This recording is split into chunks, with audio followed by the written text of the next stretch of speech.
Hi everybody, Monica here, and today I'm going to be making some lamb and spaghetti. I thought I had company coming, but plans get changed, but I still have the lamb out. So instead of refreezing it, I'll be cooking this up.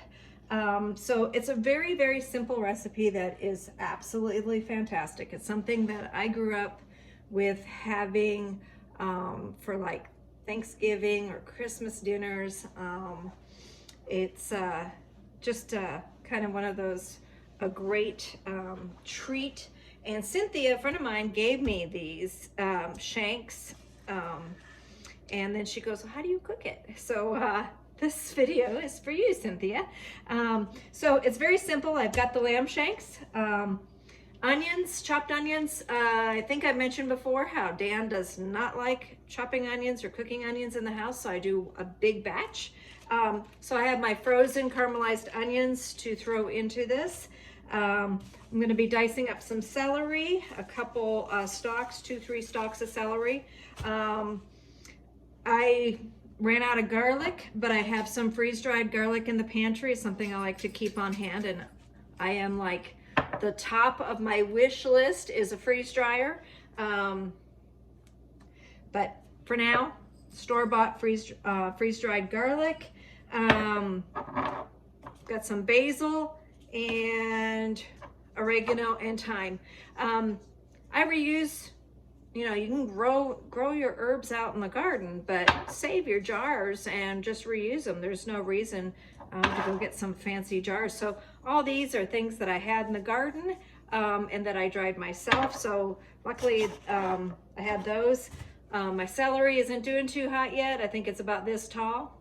Not gonna get any celery for a while. And my onions are all just little teeny starts still. So, oh, and some diced tomatoes. You can use stewed tomatoes, diced tomatoes, kind of like whatever you can, you know. So I found some cans of diced tomatoes, hoping to have some good paste tomato harvest this year.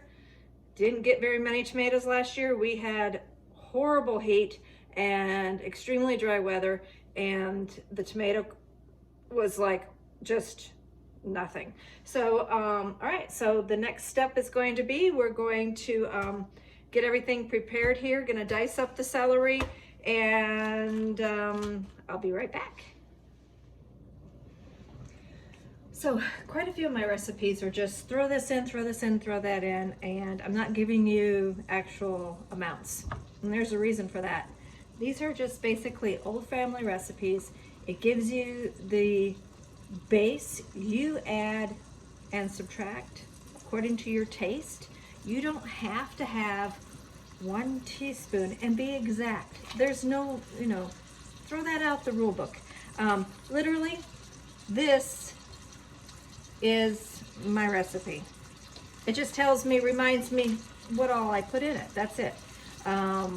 Pretty simple. I really don't even need this, but I just didn't want to forget anything this time. And sometimes I forget something and it still turns out okay. But that basically, and everything is just put it together the way we always put it together. So you'll have some recipes from me that are just like, here's the ingredients, here's the ingredient list, and we're throwing it together according to personal taste. And then other recipes, I'll give the full, you know, how to, especially baked goods and things like that. So we have the lamb shanks in the frying pan, in the cast iron frying pan with a little bit of olive oil. We're just gonna brown them lightly.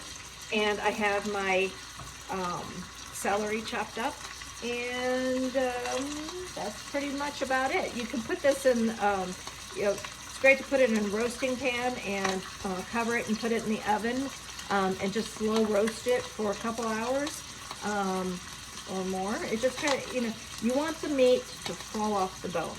So kind of just, you know, it all depends on the size of your shank. I am going to use my Instapot, and I'm going to put it in there, all the ingredients in there, and literally, I think I put it in there for about an hour, hour and a half. kind of in there. I think I'm gonna do hour and a half. Last time I did an hour and it was good, but it didn't like melt in your mouth. So I'm gonna try an hour and a half this time. And that's what cooking's all about, just experiment. You're fine to experiment. The worst case scenario, you're gonna go to the cabinet and take out a can of chili and heat that up and have that for dinner. Pretty much that's what Dan's having anyway, because he doesn't care for lamb. I was all excited because I thought we were having a guest, and I'm like, ooh, I'm gonna make my lamb and spaghetti. But oh well. Basically, I'll show you all the ingredients as I'm throwing them together, and that's it. So simple. It's wonderful, and it's fabulous. Just so you notice, as the lamb shanks are browning, this is all the celery that I have left after using some stalks for this meal. And I'm saving all of these because this is going to, I mean, I can give it to my rabbits or my chickens, but I'm actually going to make a chicken noodle soup with homemade noodles here pretty soon as one of my dishes here in the next few days. And so I'm saving these pieces of celery for the soup. As far as waste goes, I do have some plastic waste. I hate waste, and I'm trying to get away from having it. So I have, of course, the plastic wrap that the shanks came in. I poured the juice onto the dog's food. So that's pretty much the only garbage. As far as the cans go, we actually rinse them out and we take them into town, a 45-minute drive away, to a recycling center, and we actually recycle them. So just because you live out in, a rural area doesn't mean that, and there's no, recycling offered, doesn't mean you can't do it. And so we do that. No waste. Okay, so we have some beautifully browned shanks in the bottom of the Instapot, and I am going to add some canned tomatoes.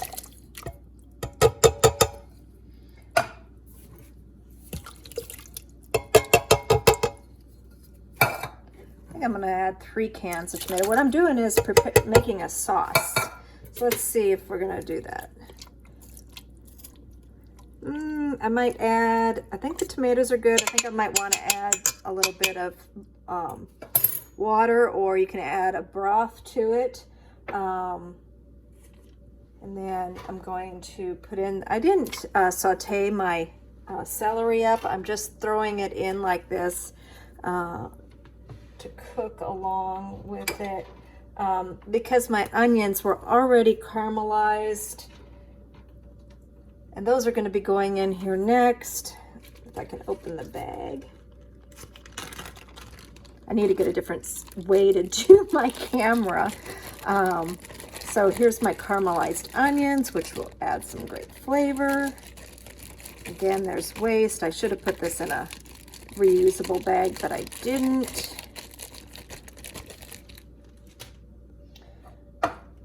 Okay, got some oregano leaves, and these are kind of strong. These are the local Mexican oregano. I really like the flavor of that.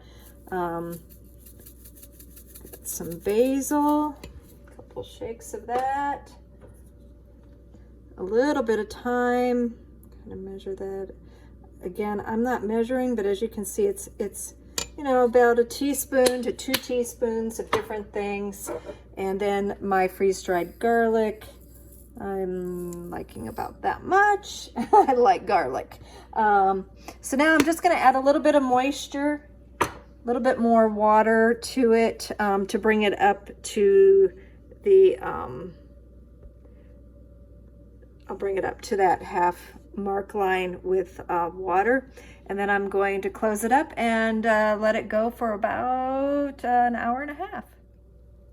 Okay, I changed my mind. I actually added another can of tomatoes, stirred it up a little bit, and I'm going to add just a little bit, probably about a 3/4 can of water.